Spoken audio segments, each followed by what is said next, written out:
Welcome back to Bulgaria and welcome back to Bdin Vidin in our Football Manager 24 Build a Nation save. Hello guys, welcome back to another episode of our Build a Nation save here in Bulgaria. As the manager of Bdin Vidin, we are at the start of the new season, so we're here today to obviously, as the defending champions, we're straight into the Champions League. So we're here to take on the first game of the Champions League phase. We're also going to have a run through of the transfers. Now, there's not been too many ins, mostly fringe players for the loan farm. We have still spent some money. There's been a couple of outs as well, which has brought some money back in. So we're going to have a look at them and obviously catch up on how the league table has gone so far. So let's make a start. So starting off on the transfer screen, and like I say, we have spent a lot of money. We've spent a total last season of 28.5 million. Now, this is last season. Obviously, some of them have come in at the end of last season. The ones that we have brought in are these ones that I've got highlighted here. We spent 5.5 million on Emin Errol, who has gone on loan to Ardakar Jali, but that's why we've brought him in. He does have potential to hit, which obviously we're hoping he can hit as well, but we have spent a fair bit of money on bringing these players in to try and boost the nation of Bulgaria, not just ourselves. In terms of the outs, the main one last season was Nectar Triantis. He has gone to Lorient for 5.75k. 32 years old, has not really featured for us too much in the last couple of seasons. So he started to drop off a little bit. So he has gone to Lorient. They did get relegated from League 1 last season. So they're in League 2, where he's started off all right. But that is Triantis out. Moving into this season, again, we've brought some players in for the loan farm purposes. A couple of them have actually made first team appearances. They haven't quite found the loans that they need yet. But that's obviously something that we're looking at. The big out, though, here during the summer, Enzo Villa was one of them. He was actually brought in as a loan farm player. He did spend last season on loan at Lokomotiv Plovdiv, but we paid £72,000 for him. And Porto came in with 7.5 million, which is going to rise to 11 million. And I was trying to keep him because I think he is going to be a good player, but I couldn't turn down that kind of money. And he was also unhappy the fact that I didn't let him to move to Porto. So he has gone, but obviously, arguably the biggest one, the first team players who have left, is August Prisk. I initially wanted him to be a loan player, but nobody came in for a loan offer for him, so I have sold him to Levski Sofia for 2.7 million. He's not really featured too much for them. 3 appearances off the bench with 2 goals, but he had a fantastic career in the in Bdin shirts. We played nothing for him really, but he's had a really good career. So we've moved him on to Levski. Hopefully he can help them out.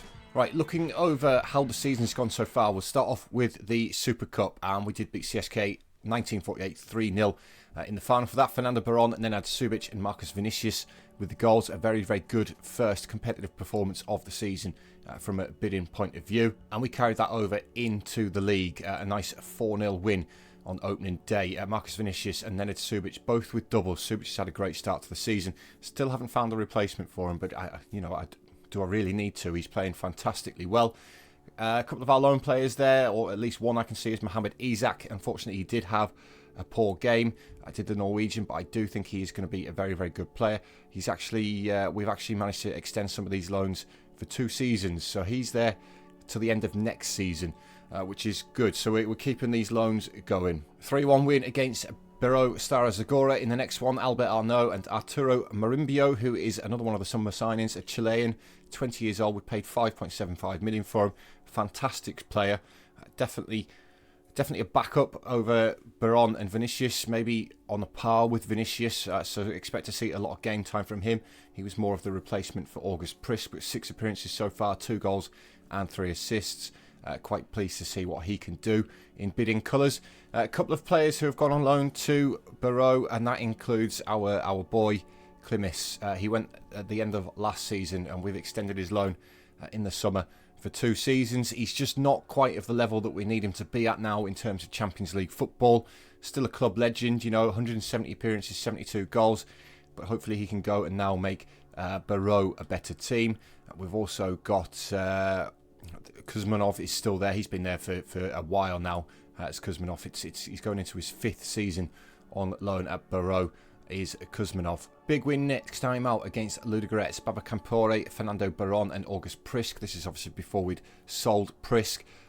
With the goals, Daniel Bassi for Ludogorets. We've really got on top of Ludogorets now, and we are obviously the much better team than now. One of our players who is there on loan is Federico Maiedo. He's now into his second season on loan for Ludogorets. He had a great season last season, so hopefully he can help keep them improving in terms of European football.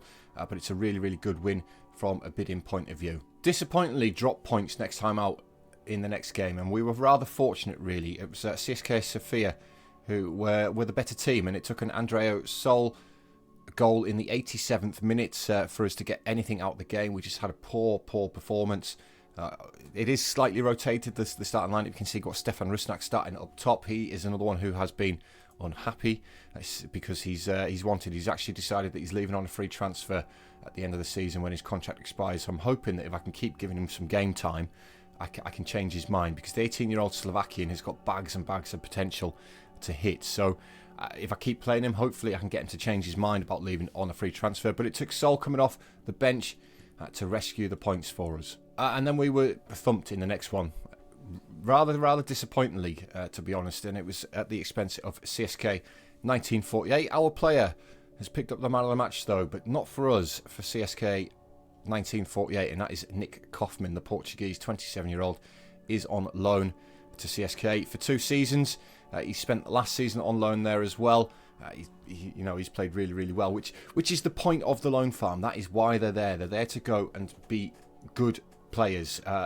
Obviously, we still need to be the best team in Bulgaria, but if we can bring the other teams up to our level, certainly for European competitions, then that is the plan. But yeah, poor performance from a Bdin point of view. Thankfully, since then, we have been unbeaten, and we started off away to Pirin Blagoevgrad, a nice 4-2 win. Beron, Campiore, and an own goal from Jambriov to secure all 3 points for Bdin. It was disappointing to concede the 2 goals to Pirin, don't get me wrong. But it's nice to see us back on form. Fernando Beron, who is now listed as world class, as we expected that he would do. We're going to try and tie him down to a long-term contract to ward off any suitors for him. But he's now got 26 goals in 40 games for Bdin. Next up was Lokomotiv Sofia, and it was a 3-0 win at home at Venets. Of course, the stadium at the win for this season, while ours has been extended. Nenad Subic, Fernando Beron with the double. Dominant performance. Really pleasing to see. A little bit fortunate next time out to pick up the points against Lokomotiv Plovdiv. It took an Ali Marungu goal in the 79th minute for us to secure the points. He did also pick up the man of the match performance. We have played well, don't get me wrong, we've played well, but we just were unable to put the ball in the back of the net consistently. But yeah, good results. 3 points in the bag. 3-0 thumping of Levski Sofia, Nenad Subic, Babacampore and Fernando Beron with the goals. Timo Mas did make the start for Levski Sofia. There's still no August Prisk there. He's on my bench, so it's obviously a transfer that's gone through very late in the window. But yeah, fantastic performance. Arturo Marimbio picking up the man of the match performance. Absolutely dominated the game against Levski Sofia. And then most recently, guys, we have taken on Spartak Varna, and it was a nice 5-2 victory away from home. Tabian Barga, Ali Marungu, Avramovic with a double, and Christoph Danek getting it on the score sheet in the 92nd minute. Avramovic picked up the man of the match performance. We played really well to the point where we were 4-0 up at half time. We rotated. We made 4 substitutions in this game, and to trying to just rest some legs a little bit. Yeah, good performance. So where we are in the table after the 10 games that we have played is we're currently sat on top, where you'd expect us to be really at this stage in our Bdin career. We are without a doubt the best team in Bulgaria now. It's just surprising the teams that are in 2nd and 3rd, and that's CSK 1948. Maybe not so much of a surprise, but Botev Plovdiv certainly in 3rd place above Levski Sofia. Ludogorets down in 7th. They're having another poor season from their point of view. We've obviously got the 2 or 3 promoted teams in Pirin Blagoevgrad, Hibar and Ita, struggling a little bit at the bottom of the table. We do have players on loan there as well. It's surprising to see Chernomor Varna down here, considering we've got obviously Hildebrandt is one of our players. He's their key player. He plays really well for them. They do have Matthias Perez up top as well, who he scores for fun. Absolutely scores for fun. So it's surprising to see Chernomor Varna so low down the down the league table. But of course, we are here for the Champions League, and it's a very similar schedule to last season. We've been drawn again against Celtic in the first game, and then again the second game is Dinamo Zagreb. Now, we did beat Celtic, I think 2-0 last season. Correct me if I'm wrong, it was indeed 2-0, and then we beat Dinamo Zagreb 6-1. So I am expecting 2 wins in the first 2 games again. We do have some difficult teams in there though. Arsenal, they've knocked us out before. Dortmund, they've beaten us before. Real Madrid away at the Bernabeu on the last game of the group stage could be very, very difficult. Roma, of course, will be difficult as well. So we could struggle to get out of the league phase. Well, I say get out of the league phase. We should get in at least into the knockout playoffs. Yeah, we should at least get into the knockout playoffs as things stand with the teams that we are going to come up against that we should beat in Celtic, Dinamo Zagreb and Olympiacos. We should beat all 3 of those teams quite comfortably, really. So we should at least make the knockout rounds. Right, guys, now that we're all caught up on what's happened so far this season in terms of transfers and obviously how we're getting on in the league, this is the lineup that we're going to go with for today. It's the second year in a row we start away at Celtic, at Parkhead, I believe Celtic play at. And I'm hoping that we can do to them what we did last season, which was a fantastic 2-0 win. In the process of between obviously going through the highlights and stuff like that, we've offered James a new contract. He's finally decided that he wants to talk to us. After the interest from Chelsea has waned, we were up to well over £100 million in the end from Chelsea for James. Zawi was 70 odd million that Liverpool offered for him, but he's still wanted by Atletico Madrid. But he has got a nice long contract as things stand. But I'm determined to keep hold of them. I think we have 2 fantastic players there. Campiore is doing well in the centre of midfield as well. He's had a decent season so far. Could do with just continuing that growth. At 23 years old now, we may not see too much of it, but we do have to remember that we've got one hell of a young squad. And hoping to beat Celtic today, this is the lineup that we're going to start with. It's going to be Adam Papp in goal, still only 22 years old, still a fantastic goalkeeper. Maybe, and now this is just my opinion, Koji Sato's actually better. He's actually better. If we compare the two, it's neck and neck between the 2 of them, and as a result, I am trying to rotate them throughout the season. Adam's obviously a better shot stopper, but Koji's better distribution and physically and mentally as well. It is touch and go between the 2 of them, but Koji, he's 25, so maybe he's not going to hit that potential that he's got, but he's still considered a start FBet League player. I am rotating them. I am trying to loan Koji out as well to some of the other clubs in Bulgaria to try and help them improve as much as possible. The loans has not gone so great this season, but yeah, Papp in goal. Martican, who is another one who wants to leave. Dortmund have come in for him.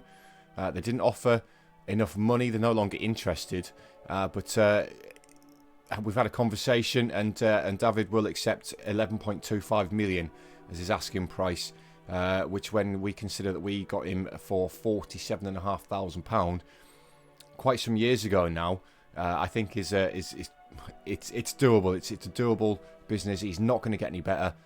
He's not. Don't get me wrong. He's a great defender, but for where we want to go, he's not quite going to get us there. So we'll take the money.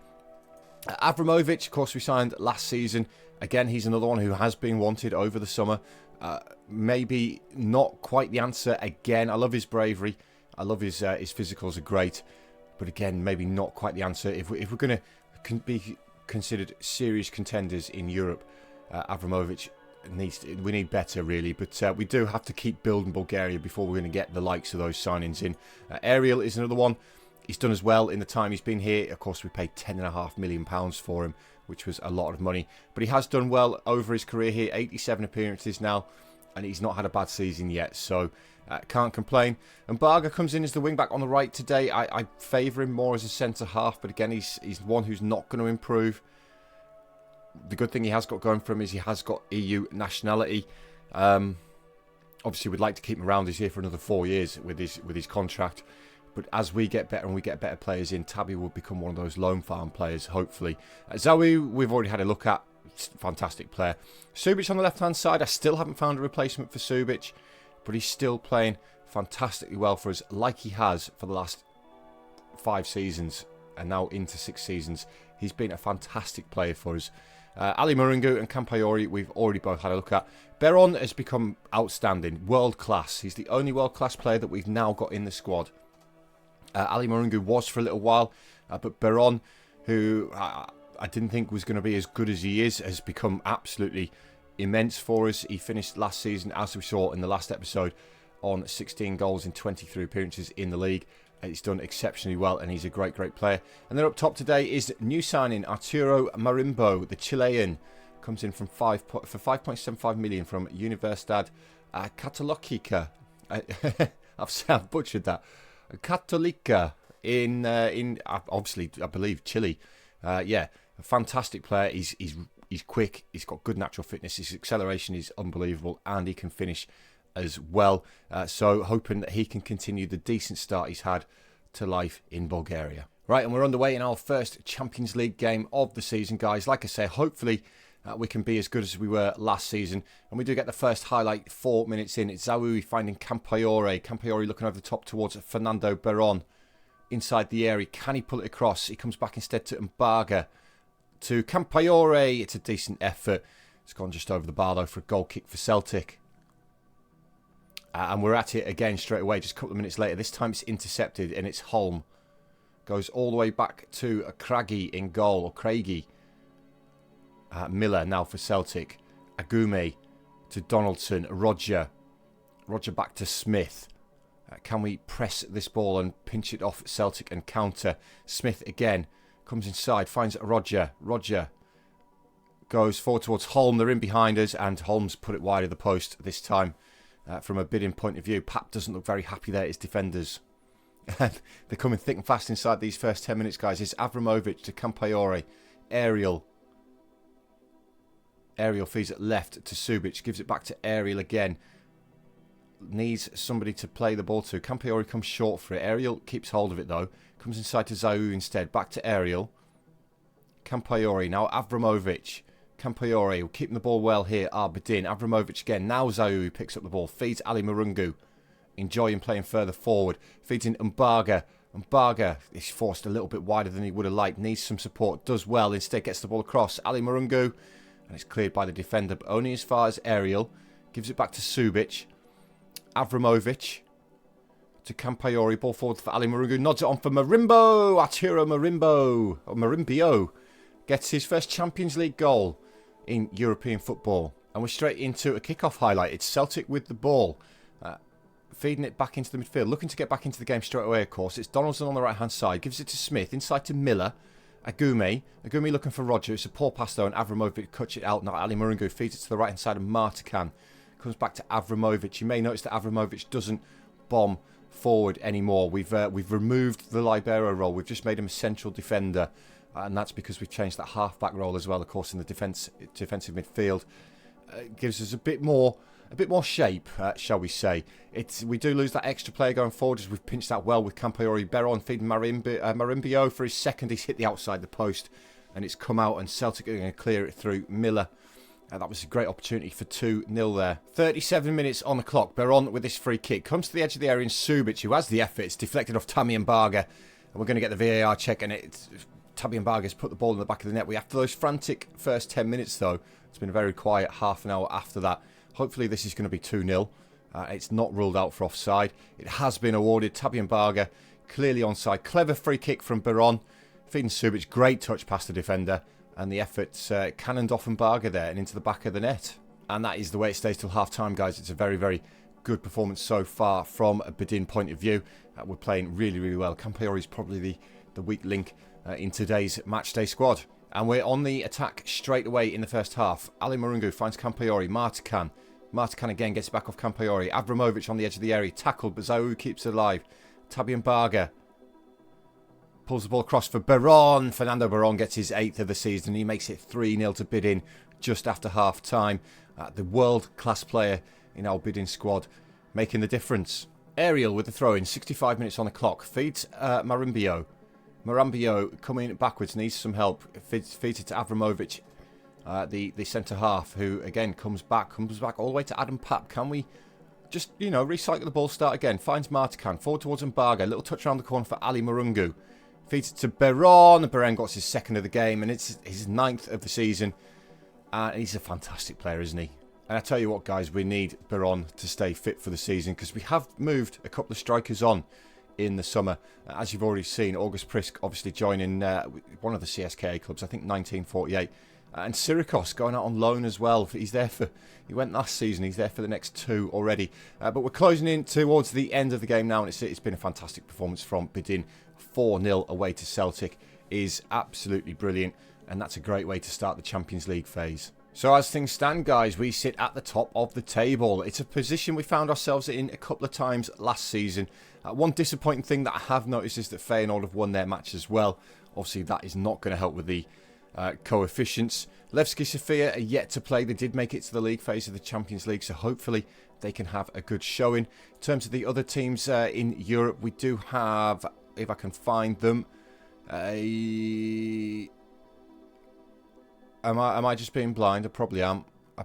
Did they get to the Europa League? I thought they did. Why can't I see them? Please don't tell me they're both in the... they're in the Conference League. Ludogorets and CSKA, they're both in the Conference League, which is a little bit of a step down for them from last season. But hopefully they can get further with obviously it being a lesser competition, some lesser teams in there. Hopefully that's the case, and we can obviously overtake the Dutch teams. We have PSV in the Europa League. That's about all I can see. In terms of Champions League, we have got Feyenoord. Ajax are probably in here somewhere. There they are. Ajax are down there.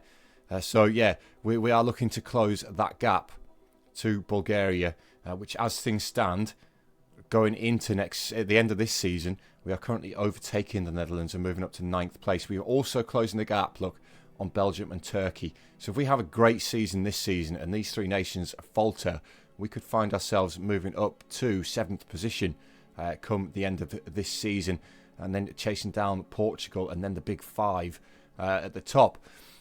That's going to be it though, guys. In terms of when we are back, it's going to be pretty much the same format as the last couple of seasons. We do have Dortmund and Real Madrid in our last couple of games, so hopefully we've already qualified by then for either the knockout phase or the round of 16. It makes no odds to me which one it is that we qualify for, but we do have some very, very tough games in this group stage. We've got Benfica, Arsenal, you know, as we've already discussed. So hopefully we're good enough to do the business. That's going to be it for today though, guys. One thing that I haven't touched on so far is the stadium. You may notice we're no longer in the Bdin Stadium. We're in Venet, which has a capacity of 3,000. I'm not quite sure how that's going to work in terms of Champions League football. And the reason we're no longer in the Bdin Stadium is because they're upgrading it already. We're getting an extra 4,971 seats, which will take us to 14,914, which I think we can probably fill. So we may have a couple of years where we're messing around in different stadiums till we get ours to its capacity, which I think is the maximum capacity is 19,000. So it might only be a couple of years, but we'll be back in this one next season, hopefully. Yeah, guys, thank you very much for watching. As always, I will see you 2/3 of the way through the season. We'll be back to find out exactly how we've got on in the Champions League. Until then, cheers, guys, and I'll see you later.